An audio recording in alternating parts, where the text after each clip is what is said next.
முன்னேற்ற கழக உறுப்பினர்கள் வாக்களித்துத்தான் நான் முதலமைச்சர் ஆனேன் என்பதை பதிவு செய்து கொள்கிறேன். மாண்புமிகு முதல்வர் அவர்களின் பதில் உரை.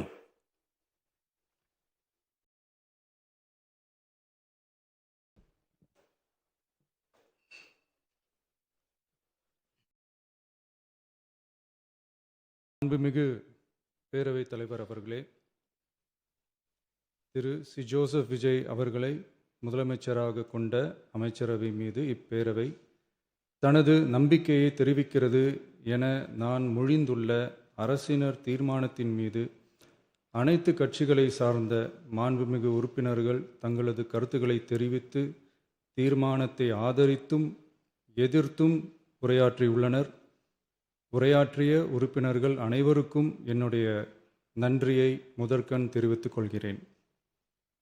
இந்திய தேசிய காங்கிரஸ் கட்சி சார்பாக உரையாற்றிய மாண்புமிகு திரு சே. ராஜேஷ்குமார் அவர்கள் தீர்மானத்தை வரவேற்றதோடு மட்டுமல்லாமல் மதசார்பற்ற அரசுக்கான ஆதரவு என கூறினார்கள். நிச்சயமாக இந்த அரசு மதசார்பற்ற அரசாகத்தான் செயல்படும் என்கிற உறுதியை தெரிவித்துக் கொள்கிறேன்.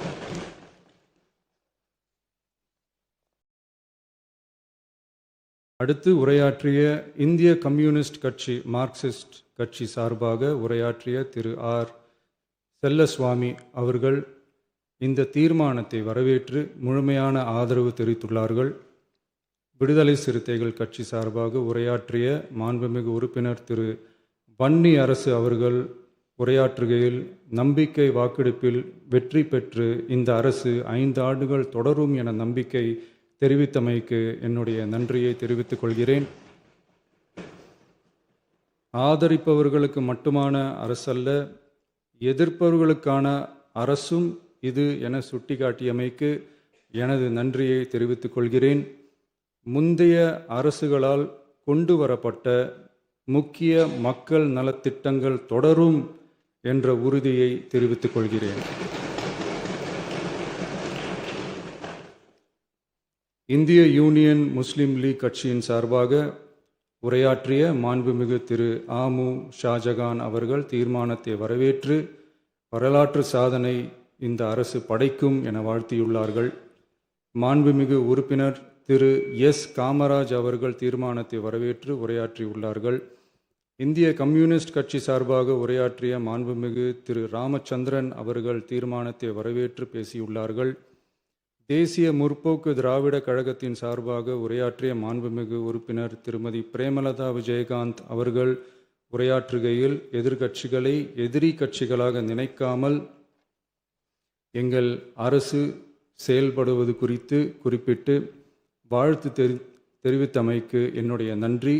மேலும் ஓரிரண்டு கருத்துக்களை தெரிவித்து தெளிவுபடுத்த வேண்டுமென்று கேட்டுக்கொண்டார்கள். I will rethink about it.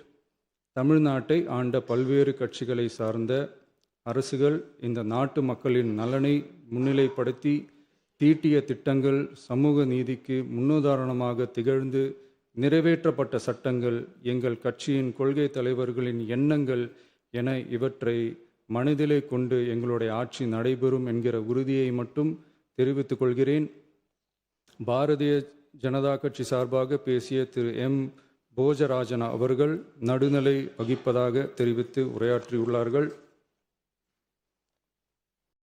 பாட்டாளி மக்கள் கட்சியின் சார்பாக அடுத்து உரையாற்றிய மாண்புமிகு முனைவர் திருமதி சௌமியா அன்புமணி அவர்கள் உரையாற்றுகையில் விவசாயிகள், இளைஞர்கள், மகளிர் நலன், மது ஒழிப்பு குறித்து செயல்படுத்தப்பட வேண்டிய திட்டங்கள் குறித்து குறிப்பிட்ட தீர்மானத்திலிருந்து விலகி நிற்பதாக தெரிவித்துள்ளார்கள். மகளிர் பாதுகாப்பிலிருந்து தவிர எந்த அரசு இம்மியளவும் இடம் தராது.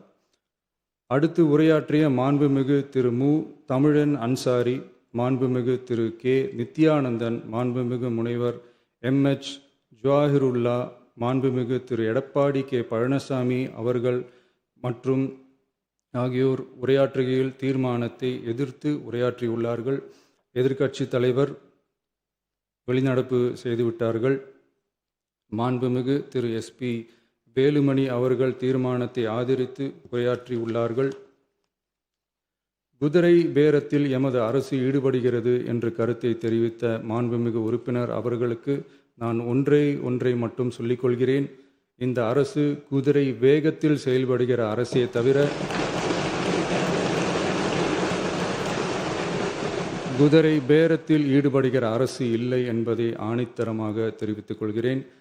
நம் தமிழ்நாட்டின் முன்னேற்றத்திற்கு உழைத்த தலைவர்கள் வழிகாட்டிய கொள்கைகளிலிருந்து இம்மி அளவு விலகாமல் நிச்சயமாக இந்த ஆட்சி நடைபெறும். எனவே நான் மொழிந்துள்ள இத்தீர்மானத்தை மாண்புமிகு உறுப்பினர்கள் அனைவரும் ஏகமனதாக நிறைவேற்றித் தர வேண்டும் என்று கேட்டுக்கொண்டு அமர்கிறேன்.